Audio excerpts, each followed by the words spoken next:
Well, the Washington State Cougar football team is trying to get back on track. The Cougars dropped their fourth straight game on Saturday. Alex Crescenti just got back from Pullman. What can you tell us, Alex? Yeah, it's not a great situation right now, but Washington State hasn't experienced a 4-game losing streak since 2014, and it's hard to fathom that just 5 weeks ago, they were sitting at number 13 in the country and trying to spoil the Pac-12 race. But the glaring issue over the last month or so has been the defense and specifically tackling. If you watched any of the Cougs games during this stretch, it's very obvious they are not doing a good job wrapping up opposing offenses at all. On Saturday, it was Elijah Badger that was giving the defense all kinds of fits. Look at that right there. Look at that run. And while there's a delicate balance between rest and physicality in practice, head coach Jake Dickert says his guys can get way better at this by just using a little thing called geometry.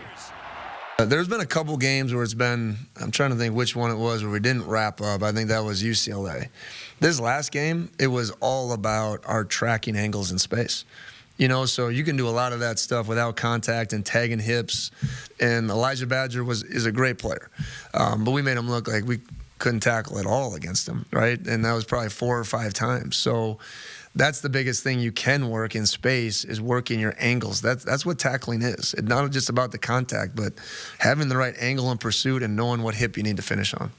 Now, the Cougs are going to return home this weekend to face off against Stanford. They haven't lost to them since 2016, and that game is going to be vital for the Cougs in terms of bowl eligibility. With 4 games left in the regular season, they still need 2 wins to get to that 6-game threshold. I don't think anyone wants to be at 4 or 5 as they enter that Colorado and Washington stretch to end the season.